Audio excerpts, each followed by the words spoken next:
Boa noite a todos. É uma grande honra presidir, moderar esse webinar.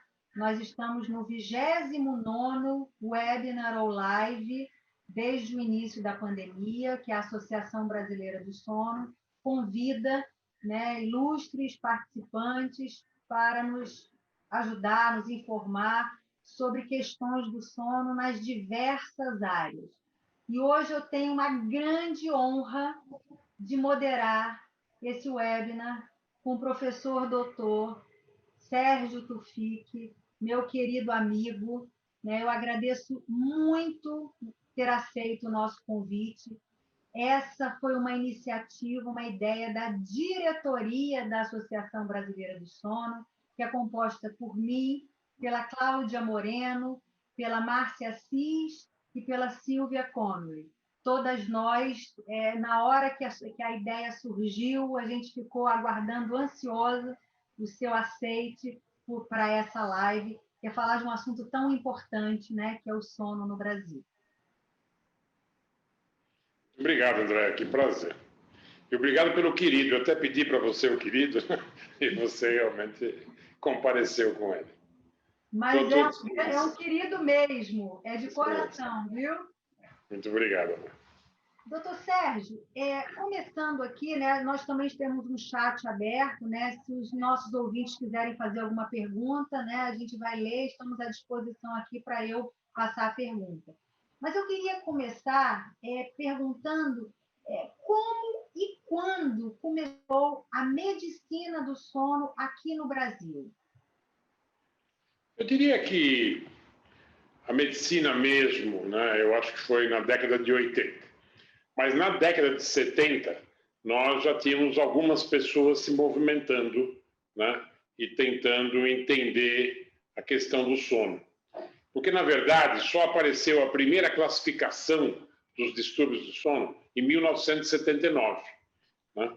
Eu comecei minha tese, que na verdade não era para ser sono, era maconha, que continua, aliás, muito em evidência. Eu, na verdade, junto com o professor Carlini, meu querido orientador, que me deixou agora há poucos dias atrás, eu fui estudar os receptores da maconha. E eu usava a privação de sono porque ela modificava a ação da maconha. Então, com a privação de sono, a maconha dada aos ratinhos, eles brigavam. E aí a gente podia estudar quais neurotransmissores estavam envolvidos.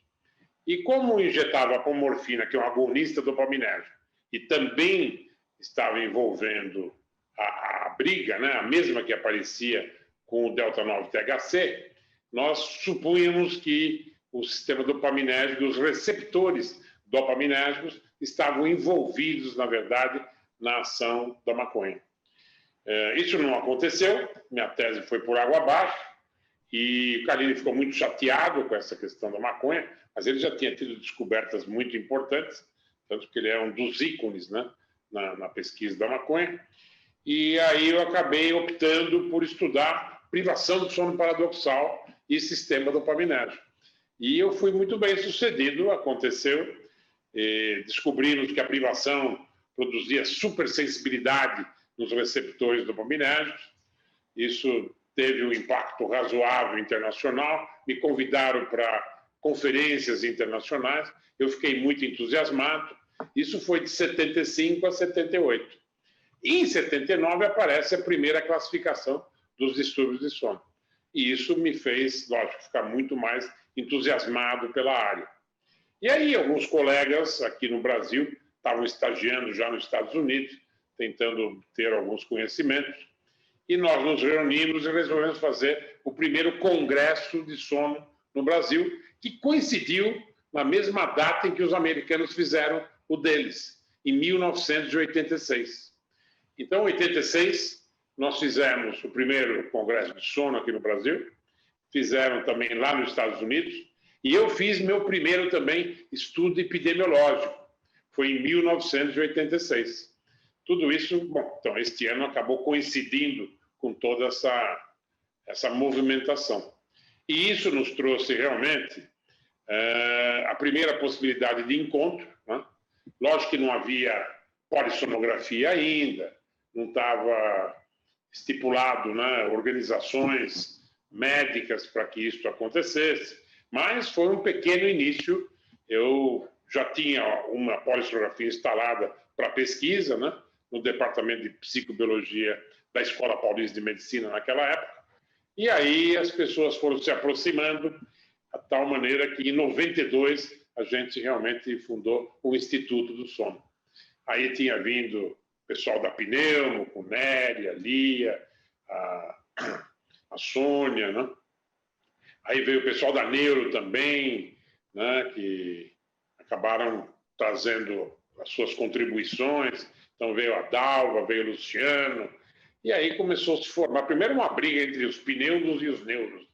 De quem é o sono? Cada um ficava num canto do corredor.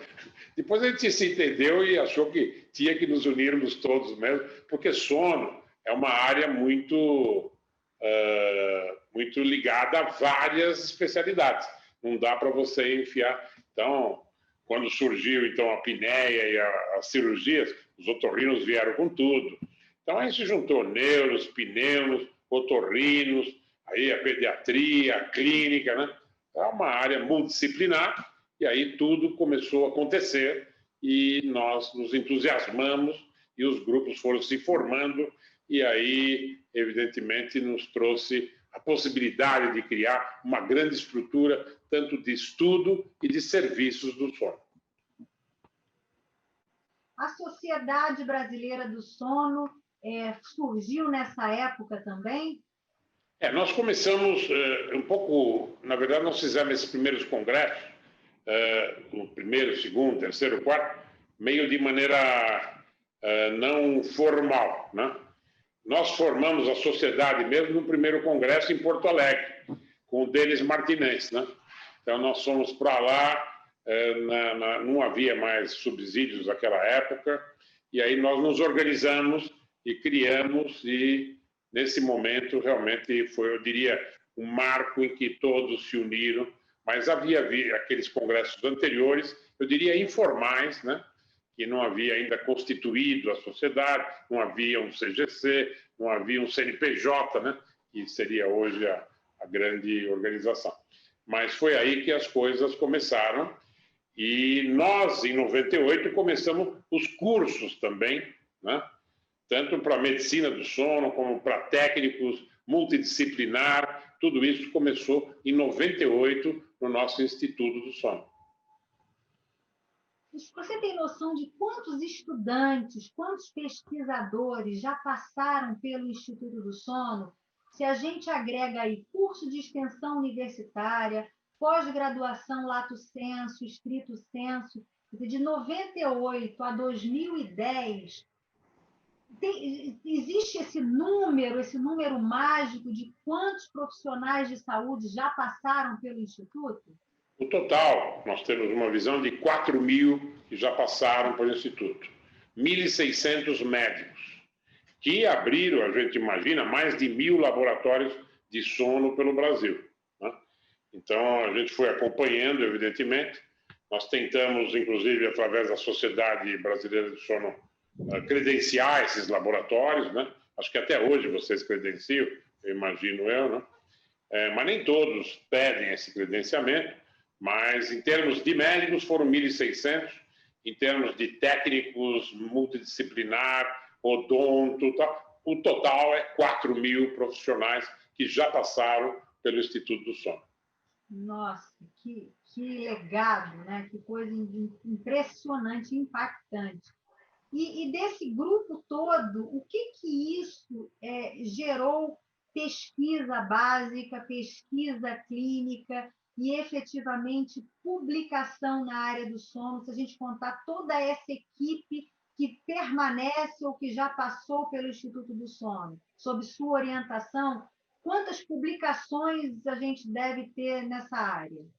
O primeiro grande acontecimento foi que a gente fundou a disciplina de Medicina e Biologia do Sono da Unifesp, que era a Escola Paulista de Medicina e depois a Unifesp. Então, isso não havia no Brasil nenhuma disciplina, nada formal dentro da universidade. E nós conseguimos fundar, e com isso, lógico, um programa de pós-graduação. onde a gente começou a aceitar, então, mestrados, doutorados e pós-doutorados e iniciação científica também. Né? Na disciplina, eu, na época, fiquei muito entusiasmado, eu até chamava o time dos sonhos, meu Dream Team, né? Que era, nós tínhamos a parte básica, né? Que era a Mônica, tínhamos a parte de educação física, que era o Túlio, e a parte clínica, que era a Lia, né? Então, eles três, junto comigo, compunham essa disciplina, né? E, bom, aí nós começamos, lógico, todos os trabalhos. Aliás, hoje eu fui dar uma olhada, porque eu sabia que tinha essa live, para ver como nós estávamos em publicação. Nós chegamos já a 1.297 trabalhos publicados. Então, foi fantástico, porque um dia veio um canadense e contou para nós: vocês sabiam que vocês são o grupo que mais tem trabalhos publicados na área de sono no mundo? E eu não sabia, porque eu não sabia do Web of Science, eu não sabia desses sites, né? Aí ele mostrou, eu fiquei tão entusiasmado, nunca mais parei de olhar. Né?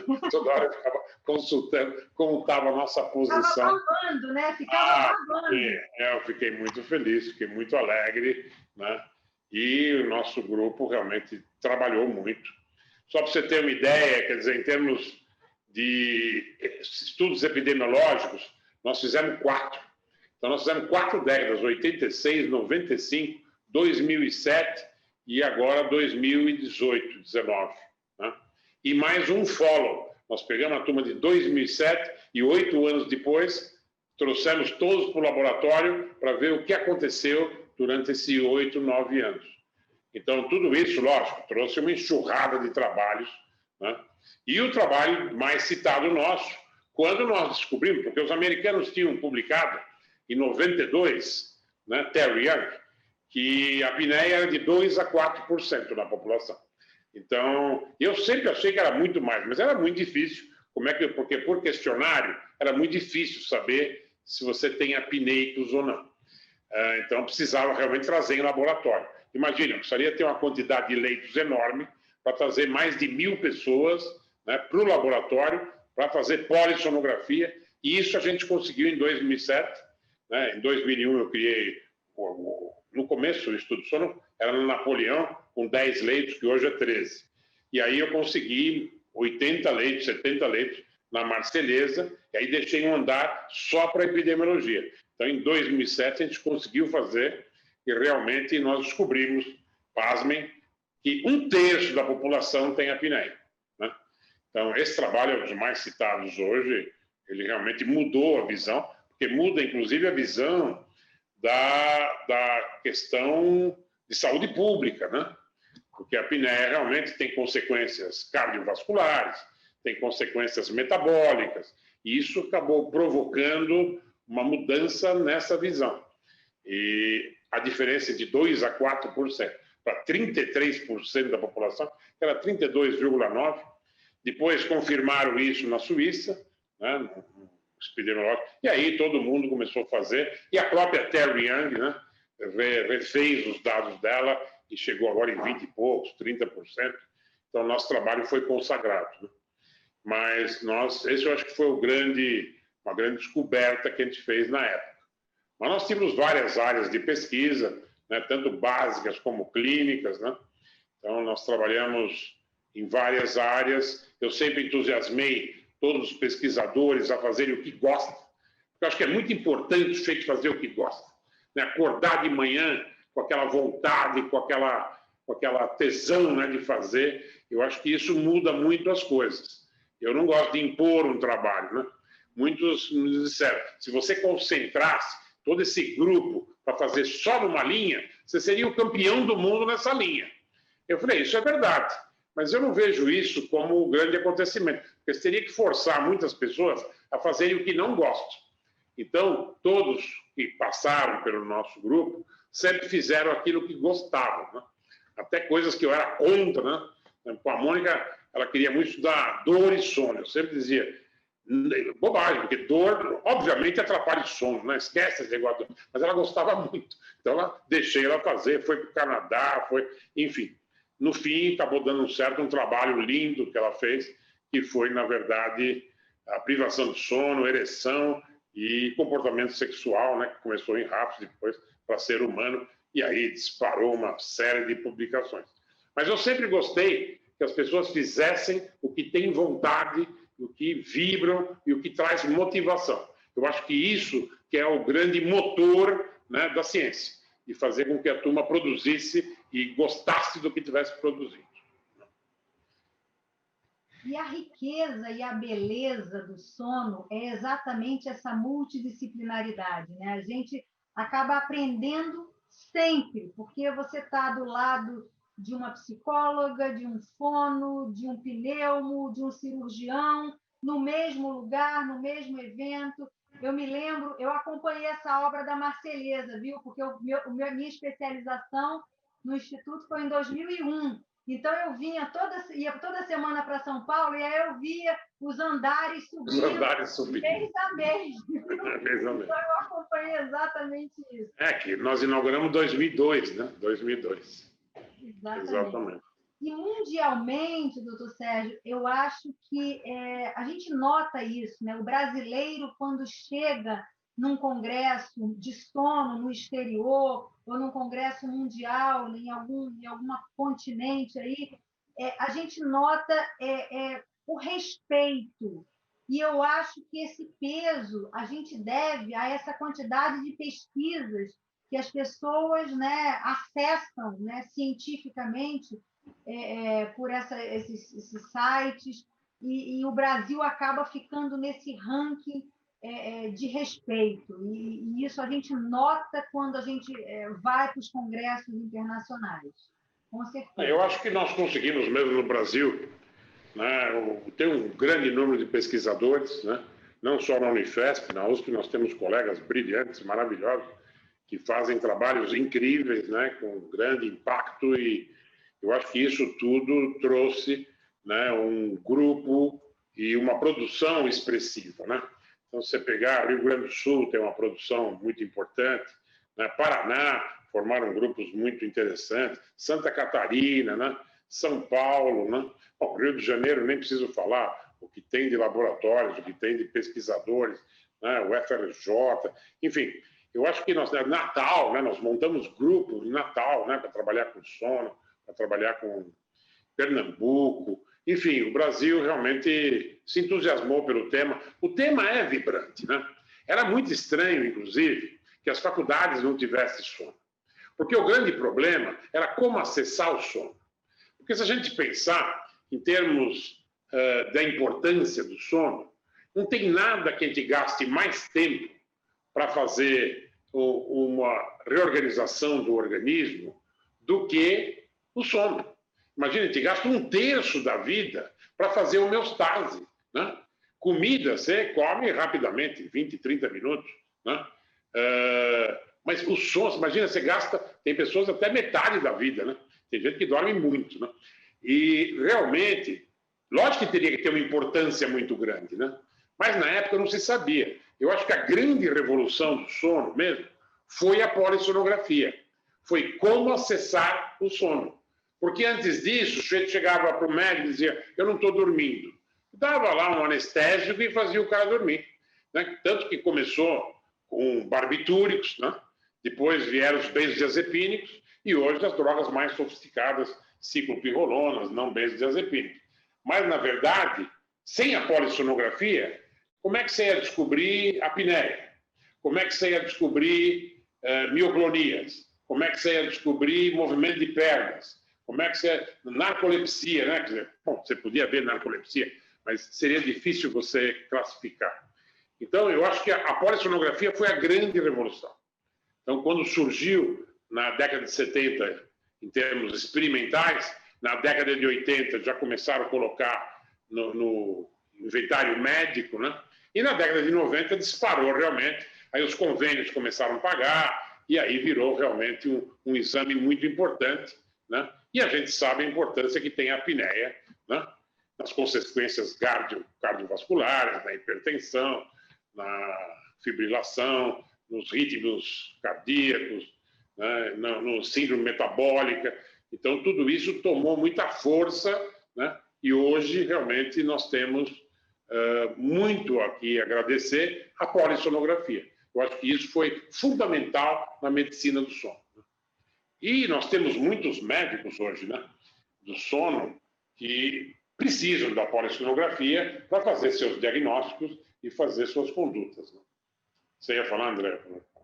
Não, doutor Sérgio, estou vendo aqui no chat, doutor Luiz Mena Barreto assistindo a nossa live, o Walter Silva dizendo que o senhor é referência mundial em sono, parabenizando, viu? Quem quiser mandar mais alguma informação, eu vejo aqui.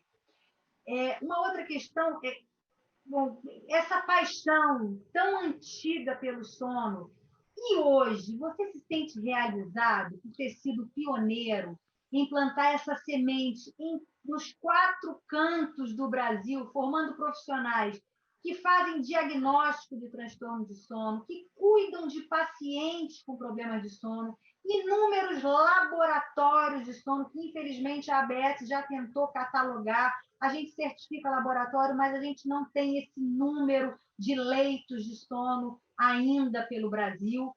E também quantos pesquisadores, quantas publicações, todas surgiram pela semente que foi plantada a partir do Instituto do Sono. Como é que o senhor se sente hoje, em 2020, com todo esse número de profissionais que passaram, de publicações, todo esse sonho realizado? Eu me sinto muito feliz. Na verdade, quando nós começamos, eu tinha um companheiro que ele não queria ensinar os outros, porque ele dizia que vai competir comigo e tal. Falei, querido, a área é tão grande, por mais gente que a gente forme, nunca vai dar conta desse universo, desse país. Né? Quando nós fomos ver os caminhoneiros, né, que queriam colocar uma lei para medir polissonografia, apneia nos caminhoneiros, eram 2,5 milhões. A gente não tinha condição de fazer 2,5 milhões de polissonografias por ano. A gente estava fazendo no máximo 150 mil. Né? Olha que universo que é esse. Então, por mais que você forme, por mais pesquisadores, primeiro, a área eu acho uma área multidisciplinar e poderosíssima, porque ela é 1/3 da nossa vida, no mínimo, tá certo? 1/3. Lógico que ela está dentro de um grande setor que é ritmos biológicos, né? Que é fundamental a gente entender os ritmos biológicos. E aí você falou do Mena Barreto, que é o grande expoente aí dos ritmos biológicos, foi meu grande companheiro de Ribeirão Preto, né? E que realmente traz para a gente uma possibilidade enorme de compreensão.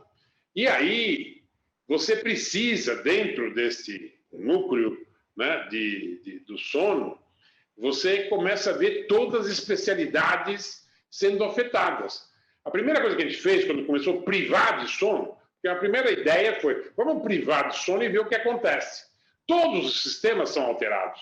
Eu comecei pelo cérebro, né, vendo privação e supersensibilidade de receptores. Quase todos os receptores eram alterados, para sub ou para supersensibilidade. Depois fomos ver os outros sistemas, endócrino. Não, o sistema imune, né? O sistema imune é fundamental, o sistema imune. E privação de sono dá uma imunossupressão, que é algo importantíssimo, né? Nas apneias, por exemplo, os que têm apneia têm imunossupressão, né? E quando nós fizemos o nosso estudo epidemiológico, a gente viu que entre 70 e 80 anos, 80% tem apneia. E na época, a gente saiu trabalhos que até fiquei impressionado, com vacina. Como você tem imunossupressão, tinha vacina da gripe, né? E pedia para os idosos irem vacinar. Mas se eles têm imunossupressão, 80% tem apneia, a vacina não funciona. Não adquire níveis que consigam proteger o indivíduo. Aliás, eu liguei muitas vezes para a Secretaria de Saúde para explicar esse problema. Porque a Secretaria tem que bancar CPAPs, que até hoje nós temos esse problema do CPAP, né? Quer dizer, o indivíduo tem que comprar, pouca gente tem condições de comprar. O setor público fornece de maneira muito pequena, né, a questão do CPAP, o que é muito triste, porque a gente já não tem muita polissonografia no SUS. E mesmo quando tem um pouco, você não tem como tratar, porque nem os convênios e nem o SUS fornecem os CPAPs para a população. Agora, imagina um terço da população com apneia sem poder ter CPAPs para ser tratados. Olha, a ABMS, né, a Associação de Medicina do Sono, tem trabalhado muito nessa questão, não só na rede privada, para os planos de saúde fornecerem, como na rede pública.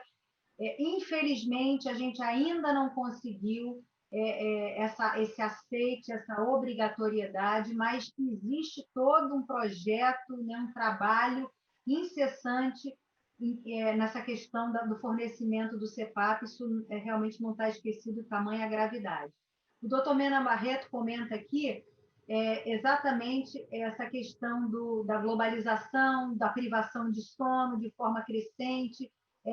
Queria que fosse comentado, o senhor já até comentou, né, dessa questão cerebral, metabólica, da imunidade. Pedro Veríssimo, live fantástica. A questão de poucos leitos, que o senhor falou da polissonografia, o Walter pergunta outras formas de diagnóstico possível para aumentar o número de doentes diagnosticados, né? Quer dizer, como é que o senhor vê essa questão, não só aquela polissonografia tipo 1 global? Não, isso realmente vem sendo desenvolvido e cada vez mais, né? Então, nós temos primeiro a clássica, que é em laboratório, o sujeito vai lá, dorme com todos os eletrodos e tal, que é a clássica. Nos Estados Unidos, começaram a desenvolver muito a polissonografia em casa, né? O home care, né? E realmente, lógico, porque é muito mais barata, você tem vários tipos de equipamentos com mais e menos eletrodos, alguns que só medem a parte respiratória, né? E aí, lógico, você tem um acesso muito maior. Aqui no Brasil existe isso, mas ainda a polissonografia laboratorial ainda é maior aqui no Brasil do que a parte domiciliar. Mas cada vez mais o pessoal vai pedindo, que acaba ficando caro a domiciliar, né? Você tem que mandar, às vezes, um técnico, enfim. E também começaram a vir os aplicativos, né? Então, nós estamos cheios de aplicativos agora que se arvoram a decidir quanto você tem de sono REM, quanto você tem de delta, que, lógico, a gente sabe que não é possível isso, né? Nós mesmos começamos um trabalho com a Samsung, e a Samsung queria desenvolver um super aplicativo que medisse realmente as fases do sono, que pudesse ter um dado muito mais preciso, né?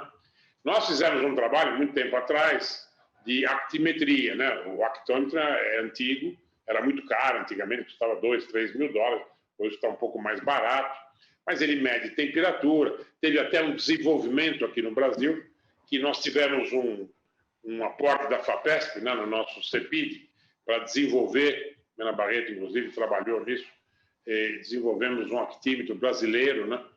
E fizemos um estudo também, quanto que a actimetria ela tinha possibilidades de mimetizar a polissonografia, né? Então, comparamos o actímetro com a polissonografia e tem, lógico, uma concordância razoável. Não dá para substituir, mas eu acho que o futuro é esse. Eu não vejo como escapar de algum aplicativo fantástico que vai surgir no futuro, que você consiga, com um reloginho que você põe no pulso, começar a medir tudo. Ainda nós não estamos nesse estágio, com toda essa precisão, mas eu acho que vai acontecer, né? Como tudo vem evoluindo, né? Eu acho que também nós vamos ser... Por exemplo, leitura. A gente tinha leitores, né? O médico laudando e tal. Cada vez mais a leitura está sendo automatizada. A inteligência artificial vem cada vez mais dominando e os leitores cada vez mais estão sujeitos a revisar essa leitura automatizada. Mas ela melhora ano a ano, né? Cada vez está mais desenvolvida. E eu considero que entender o sono é fundamental para a vida, né? Eu não vejo como escapar dessa situação. Para mim, quem dorme bem, vive bem e vive mais. Nós fizemos um estudo com longevos. Os longevos dormem muito bem. Para ser longevo, tem que dormir bem. É difícil ser longevo e estar dormindo mal, né? Então, a gente tentou até comparar longevos com idosos, né? E, lógico, os idosos tinham muito mais problemas de sono que os longevos. Porque quem conseguiu ser longevo é porque está muito bem. Bom, mesmo na pandemia agora, a gente viu pessoas de 100 anos, né, resistir ao corona, né, e saíam dali, todo mundo ficava surpreso. Como que um cara desse... É porque o longevo ele já está... Ele é longevo porque ele tem uma capacidade e uma organização biológica fantástica, né, para ter chegado nessa idade. E aí ele consegue resistir a muito. E o sono é fundamental, né? Eu acho que dormir bem, né, é uma das partes mais importantes do nosso organismo, dele estar bem organizado e resistir realmente a todos os desafios que aparecem na nossa frente.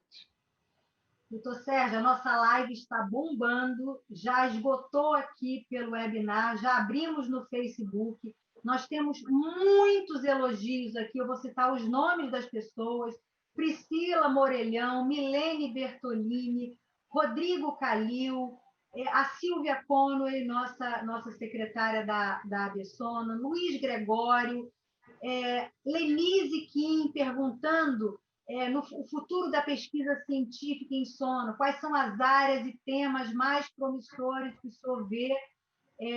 Lilian Giannini, parabenizando pela live. E o Dr. Walter novamente perguntando na área da odontologia do sono, que tem crescido, o que a gente acha das modalidades terapêuticas nessa área? Na parte de odonto, é impressionante, porque, bom, primeiro, bruxismo, né? Então, o bruxismo é algo muito importante. Primeiro, porque destrói nossos dentes, né? Primeiro, porque produz um mal-estar durante a noite. Aliás, distúrbios de movimento em geral, o bruxismo agora... Antigamente ele era fora dessa classificação. Eu lutei muito para que tivesse sido encaixada, porque você tem movimento de pernas, você tem pernas inquietas, você tem o bruxismo, tudo isso ele meio que se combina, né? Existem muitos pacientes que têm uma combinação desses distúrbios de movimento. Então, ninguém mais que o dentista descobre esses problemas, tá certo? Sempre o bruxismo veio pelos dentistas, né? Que mostravam o dano que trazia aos dentes, né? Que deixava eles muito pequenos e com dor na articulação temporomandibular. Então, tudo isso foi criando a odontologia do sono, né? Como também acabamos criando a psicologia do sono. Por exemplo, insônia é totalmente psicológico, né? É difícil um problema mental que não tem uma relação com insônia. Então, insônia ou distúrbios de sono é muito ligado aos distúrbios mentais. Então, tudo isso vai se ajuntando. Na criança, a criança, então, nasce com vários problemas. Desde que ela começa, né? Ela é polifásica, como que sai do polifásico para o monofásico, né? Porque não é totalmente monofásico, sempre a gente tem uma partezinha do meio-dia, da 1h da tarde, né? Que nós temos essa pequena, o nap, né? O pequeno cochilo, né? Mas tudo isso foram fazendo com que essas especialidades se ajuntassem. Uma das primeiras que disparou com a apneia foi o otorrino, porque se achava que o úvolo pálato ia resolver todos os apneicos. E aí foi uma enxurrada de cirurgias e a gente teve grandes problemas, né? E descobrimos que não era tão simples assim. Hoje, lógico, as cirurgias continuam, mas tem que ser muito bem estudada, né? O avanço maxilomandibular, quer dizer, é uma quantidade de opções muito grande que a gente tem que realmente passar para os nossos clientes e saber realmente o melhor tratamento. Quando a gente põe CPAP, putz, o que os clientes reclamam, né? Ninguém quer CPAP, né? Tem 30% que rejeitam completamente o CPAP. Pô, vou ter que dormir isso a noite inteira. Tem vergonha de pôr o CPAP do lado do quem vai só dormir, né? Então, tudo isso, nós temos um campo enorme para estudar pela frente. Aí surgiram estimulações elétricas, né? Treinamentos, né, que foram feitos, né? Como para distinguir também, tem nossos colegas da USP que estão usando oxímetro, só um oxímetro para dizer, se tiver uma baixa oximetria durante a noite, provavelmente você tem uma apneia, vai fazer uma polissonografia, né? Então, tudo isso, eu acho que é um mundo enorme que a gente tem que realmente desbravar.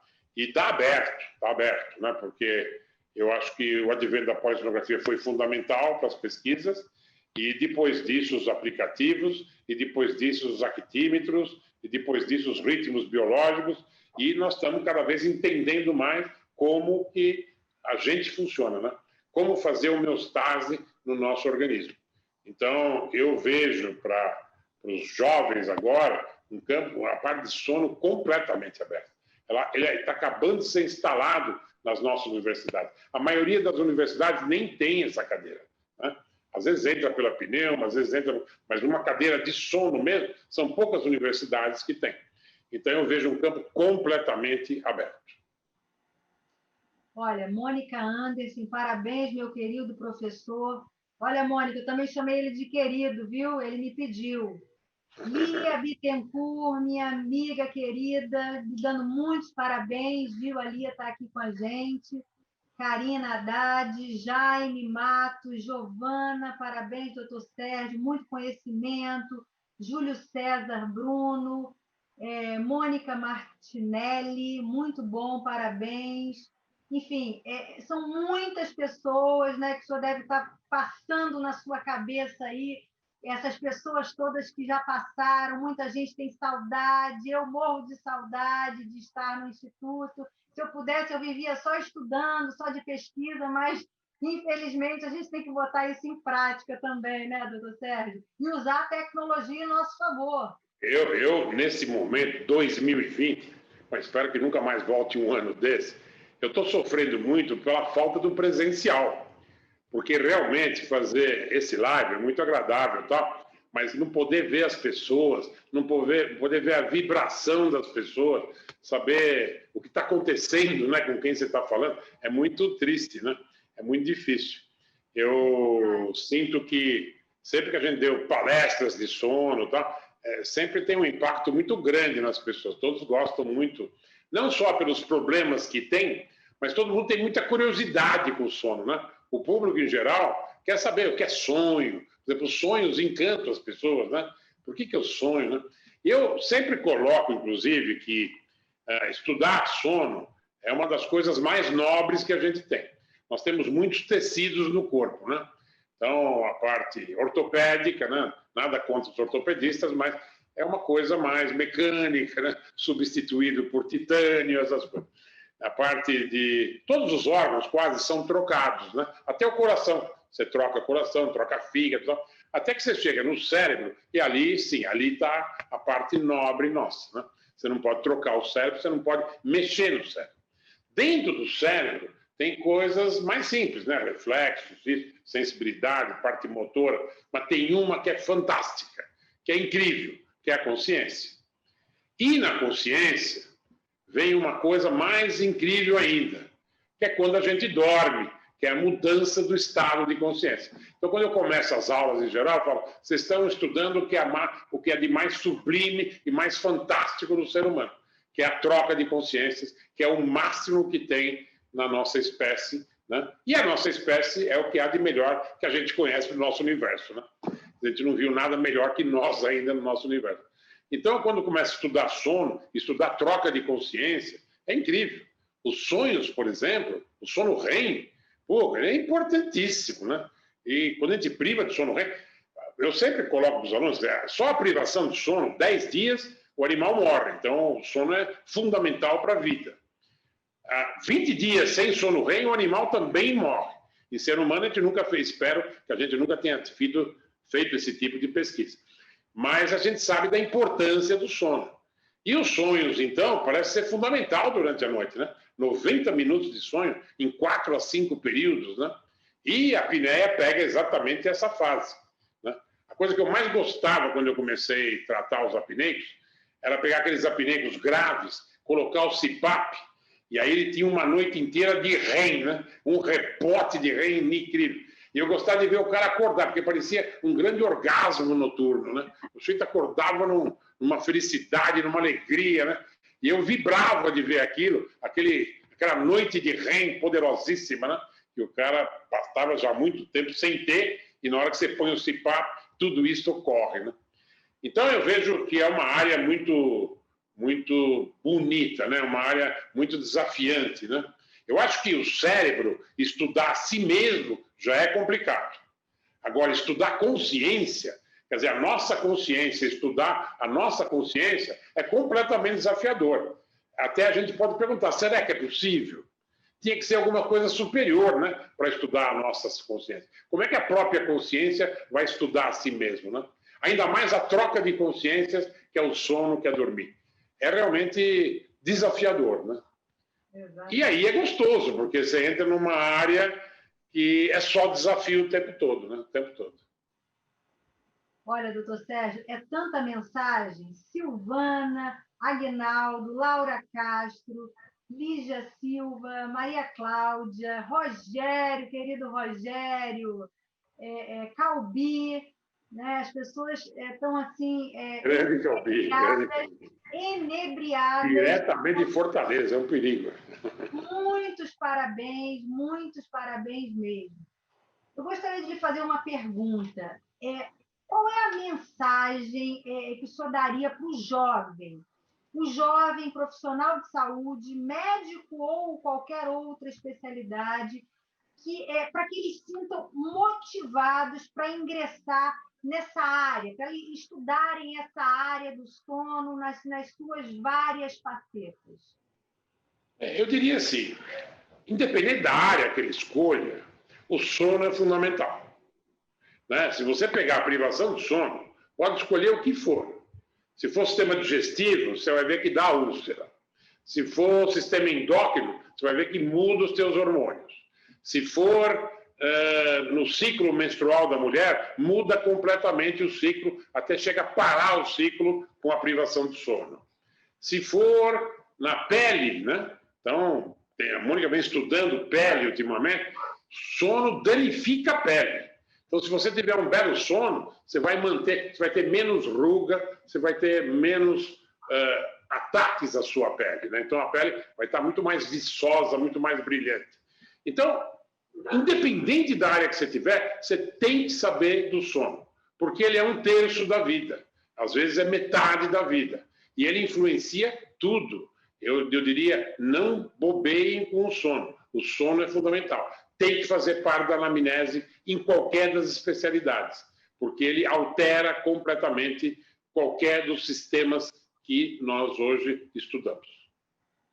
Eu queria até, não sei se posso, nessa época de corona, realmente me deu eu e o Gozal, de manhã a gente acordava, o Gozal lá nos Estados Unidos, e ele estava também na frente do corona, ele é um pneumologista, né?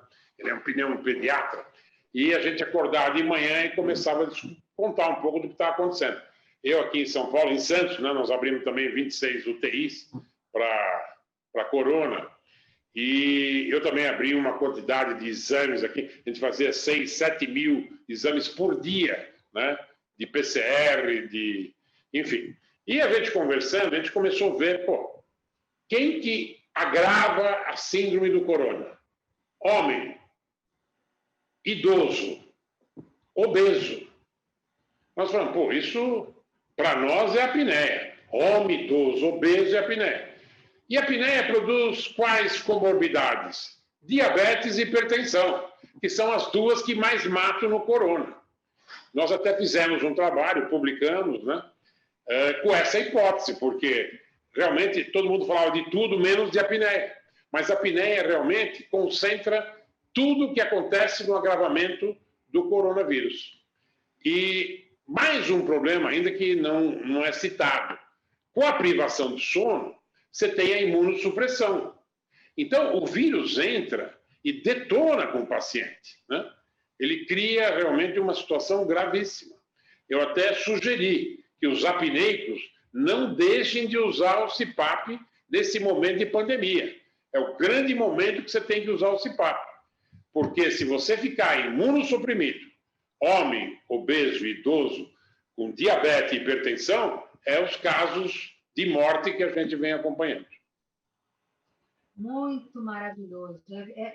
Essa correlação é assim fantástica, a Covid e o apneico. Realmente, esse momento de pandemia, nós da ABS fizemos muitos boletins para tentar ajudar a população como enfrentar, o que fazer, tudo relacionado à nossa área de sono nessa multidisciplinaridade. Não, e mais ainda, André, agora vem a vacina. E eles vão vacinar quem? Os idosos, que é o grupo sensível, tá certo? Agora, se a maioria dos idosos tem apneia e tem imunossupressão, a vacina não vai funcionar. Tem que pôr o CPAP junto com a vacina. Então, nossa turma do sono, vocês têm que comunicar a todos que precisa ter o CPAP para que a vacina funcione. Porque se estiver imunossuprimido, não vai dar níveis de proteção dos anticorpos. Eu vi, inclusive, essa publicação de vocês, essa publicação nesse sentido, da questão da vacina, da imunidade, para que a Organização Mundial de Saúde, para que a vigilância atentasse para isso e nós difundíssemos isso para a nossa população, para os nossos pacientes. Doutor Sérgio, muitas pessoas aqui, Juliana parabenizando, Luísa. Eu gostaria de Igor, a Márcia Assis, o Milton Filho, todos eles aqui lhe assistindo, lhe parabenizando, mensagens maravilhosas. Eu gostaria agora de dar uma paradinha agora e pedir para a Lígia passar uns vídeos, porque agora é aquele momento do Domingão do Faustão. Você sabe qual é esse momento? É o momento das homenagens. Nós temos algumas homenagens para o senhor. Vamos lá, Lígia, por favor. Gustavo Moreira.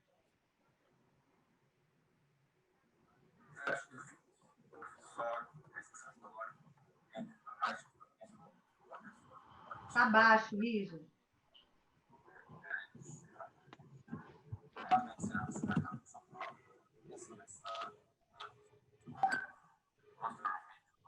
Nós não estamos escutando adequadamente.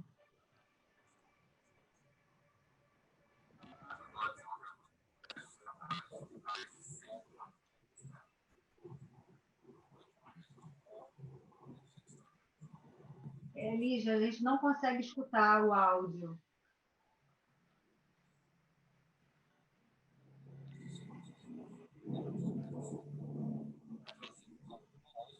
Vamos tentar recomeçar, Lígia?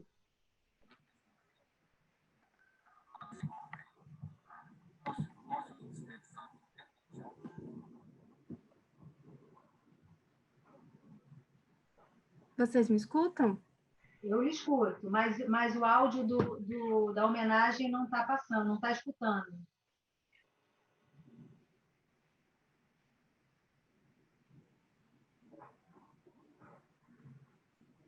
Vamos tentar novamente.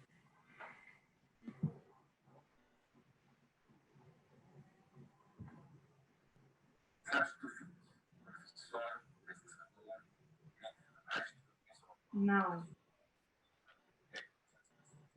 Não.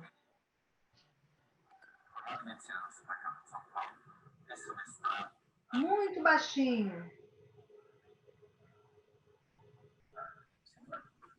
Vamos passar o segundo vídeo para ver se é o problema do vídeo do Gustavo ou se todos estarão com problema de áudio.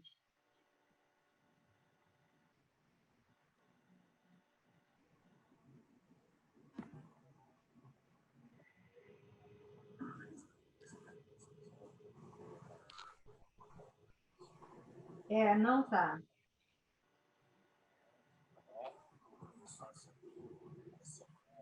Não, o som não está bom, Lígia. A gente não escuta. Infelizmente, a gente não escuta o que está sendo falado.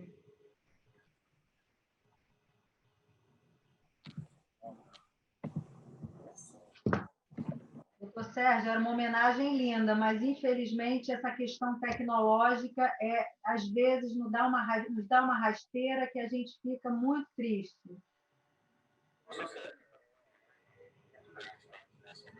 Não está passando. Não conseguimos escutar.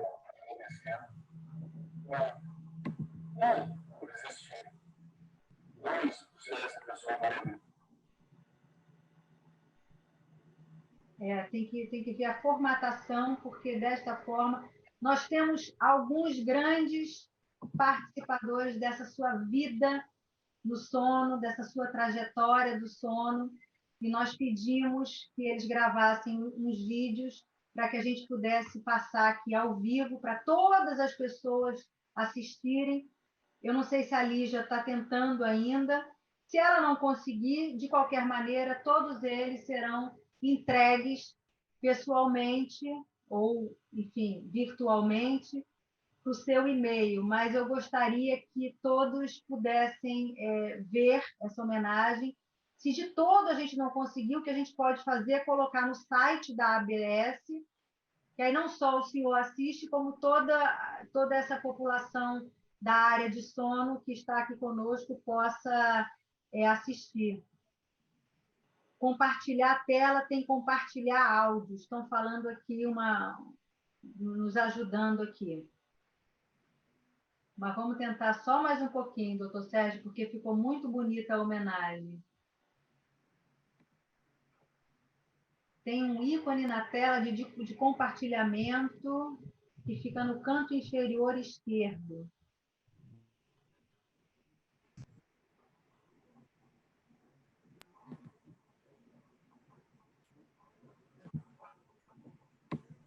Só um minutinho.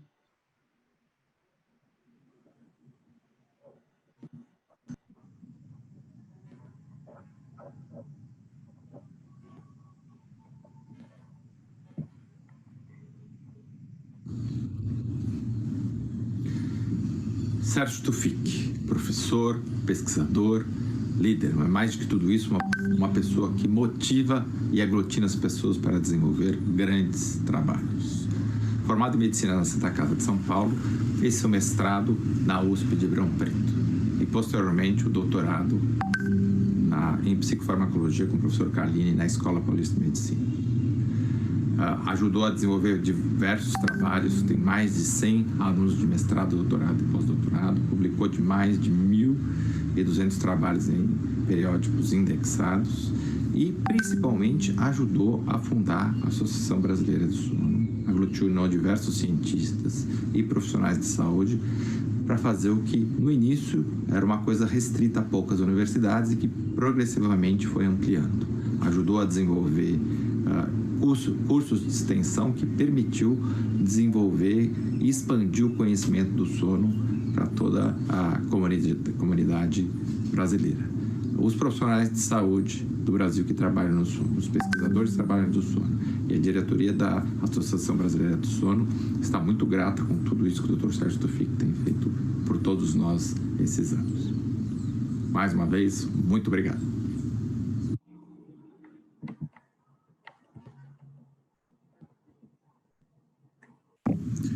Parabéns, ABS, pela iniciativa. Obrigado pela oportunidade de poder expressar o meu depoimento. Primeiro, ao professor Sérgio e, em segundo, ao meu querido Serjão. Professor Sérgio, parabéns pela sua história, parabéns por esta trajetória brilhante, pautada de muito trabalho e, acima de tudo, muita competência. Nós temos que te agradecer por tudo que você fez por essa ciência chamada sono. É impossível falar em sono e não citar o professor Sérgio Tufik. Agradecer a oportunidade que você deu a mim e a tantos outros colegas. Obrigado por proporcionar a oportunidade de conviver com você diariamente e com esses profissionais fantásticos que o rodeiam. Serjão, meu amigo, meu parceiro, meu conselheiro, você é minha referência. Obrigado por estar sempre por perto, estar sempre junto de nós. Você é a nossa locomotiva. Que Deus te ilumine e te proteja sempre. Um beijo no seu coração.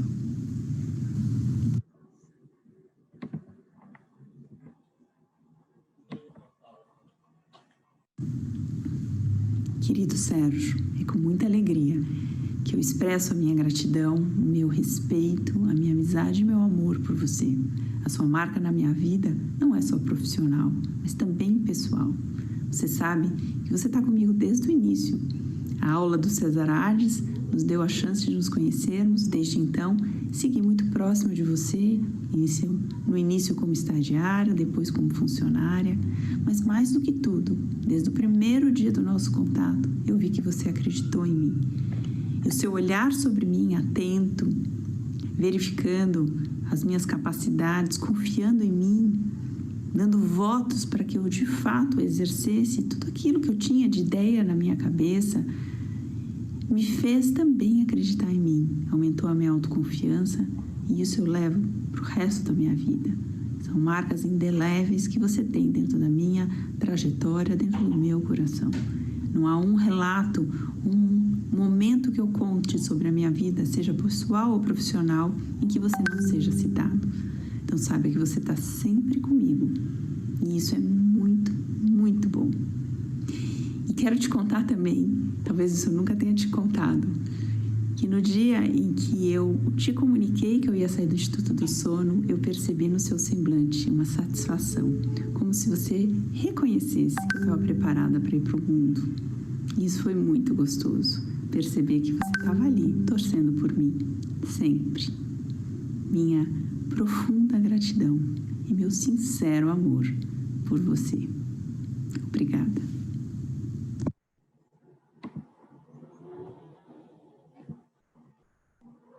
Professor Sérgio, para mim é uma honra muito grande estar aqui nessa homenagem para o senhor e um prazer imenso. Mas antes de tudo eu quero agradecê-lo por existir, 2, por ser essa pessoa maravilhosa que o senhor é, 3, por dar oportunidades a todos que passaram pelo laboratório, pela vida do senhor, indistintamente. O senhor, para mim, foi um grande pai acadêmico, um grande amigo, um grande mestre e um grande professor. Tanto que eu ligo muito mais para o senhor no dia do professor, né, do que no dia do médico, como também no dia do amigo. Né? Então, muito obrigado por tudo, né? Muito obrigado por existir, muito obrigado por ser essa pessoa maravilhosa e que o senhor tenha ainda muita saúde, muita coisa boa, né, durante muito tempo e que possa, né, ajudar a tantas outras pessoas que vão vir e vão passar na vida do senhor. Muito obrigado por tudo. O senhor merece tudo que está sendo feito e muito mais.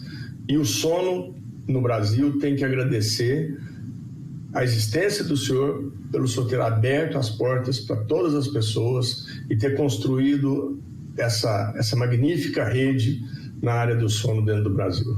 Muito obrigado. Um grande abraço.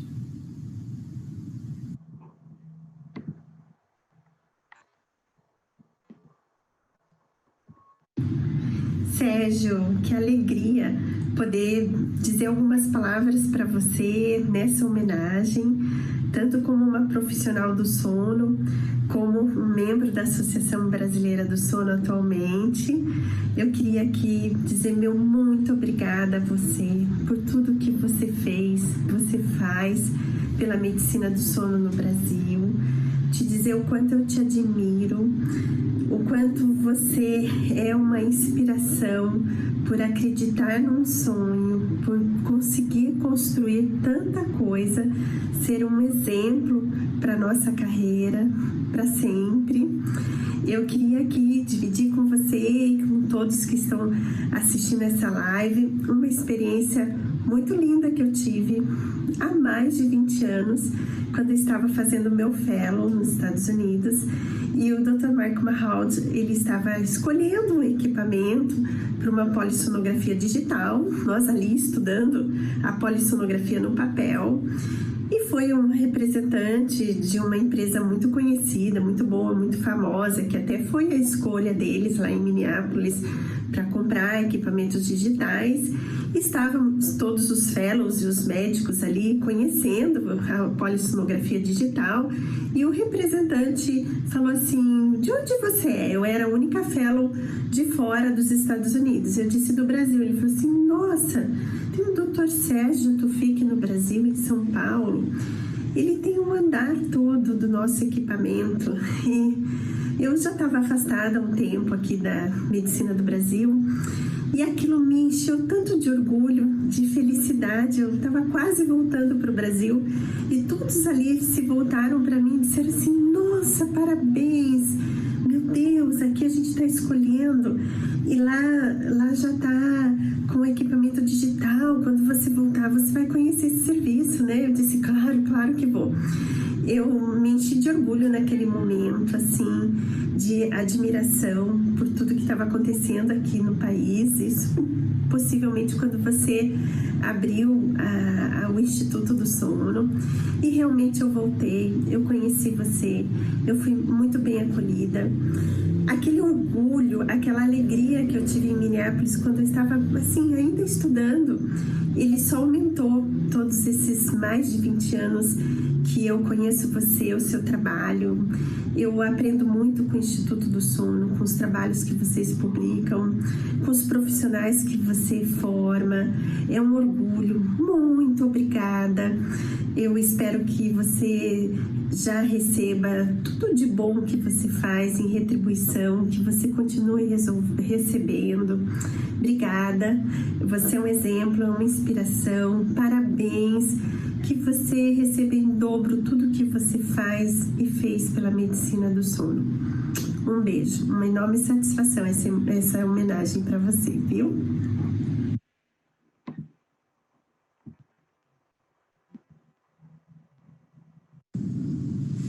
Olá, meu nome é Dalva Poiares. Eu queria agradecer à Associação Brasileira do Sono, a ABMS e a ABROS pela oportunidade de prestar essa pequena homenagem ao Sérgio Tufik. Obrigada. O Sérgio, é muito fácil falar do Sérgio. O Sérgio é um exemplo de comprometimento com a ciência, com a educação, em tempos de crise na ciência, na economia e mesmo durante a pandemia, o Sérgio, ele cria soluções inovadoras, aliada à sua capacidade única de liderança, conseguindo agregar e extrair o melhor de cada um. Além disso, o Sérgio orientou e educou muitos profissionais de renome que estão no Brasil e no exterior. Então, os seus egressos são um grande orgulho, e isso diz tudo sobre o nosso orientador. E, no final, conseguiu consolidar a medicina no sonho do Brasil, que era um dos seus grandes sonhos, né? Então, nós aqui representamos esse legado do Sérgio na medicina e nas ciências do sono. Obrigada, Sérgio, querido. Um enorme abraço.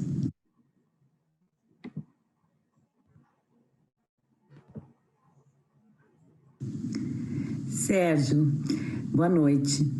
Esse vídeo é uma oportunidade que eu não quis perder para eu poder agradecer por todo o apoio que você me deu em toda a minha carreira profissional.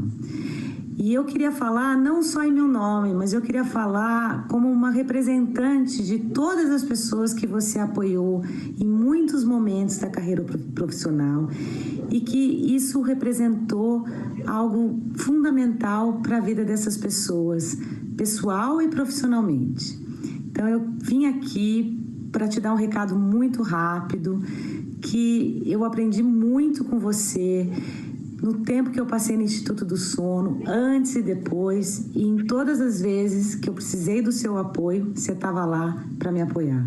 Muito obrigada a você por tudo que você fez pela área do sono, por tudo que você fez pelas pessoas que estudavam o sono, cronobiologia, e por ser quem você é, essa pessoa que está sempre ajudando, cuidando e incentivando essa área que é tão importante no Brasil.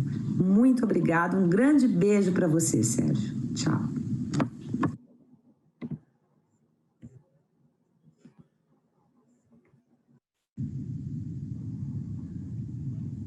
Hoje a homenagem é para você. Sérgio Tufik, você é pioneiro em medicina do sono no Brasil. Recolha todo esse reconhecimento que você merece ter. Quantos milhares de pessoas você não formou? E eu fui uma delas, uma das privilegiadas. Você foi meu orientador de mestrado, de doutorado e é sempre meu orientador de vida. Receba meu carinho e minha gratidão eterna. Muito obrigada por tudo que você fez por mim e por todos do Brasil.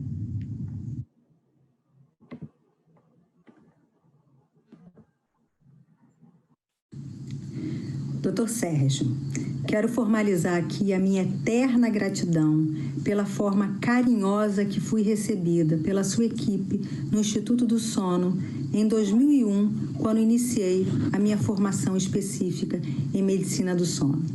Não me sai da lembrança as valiosas lições, razão pela qual tenho muito orgulho e satisfação de sempre citar o seu nome e o Instituto do Sono.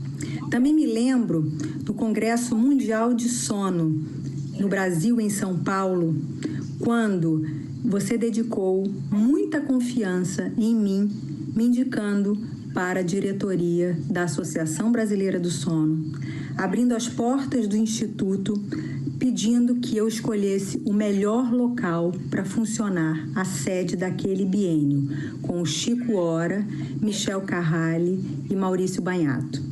Essa foto permaneceu na sua mesa de trabalho durante alguns anos. Muito obrigada por ter se dedicado toda uma vida, tendo uma enorme fatia de participação no que o sono representa hoje no Brasil.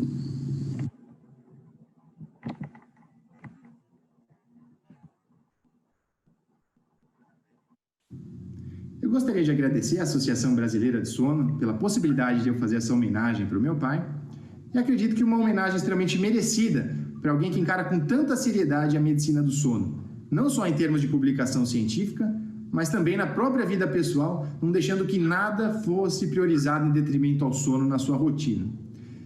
Eu vejo que o meu pai foi uma pessoa fundamental para o desenvolvimento da medicina do sono no Brasil, e acredito que uma das maneiras pelas quais isso foi possível foi através do desenvolvimento humano, né? Eu até chamo ele de o construtor de sonhos, porque eu acredito que meu pai foi uma pessoa que sempre fez o que pôde e deu asas para que as pessoas pudessem tornar os seus sonhos realidades. E isso eu acho que foi fundamental para o desenvolvimento de milhares de profissionais no campo da medicina do sono, e entre eles eu me sinto muito lisonjeado. Parabéns por essa homenagem e muito obrigado.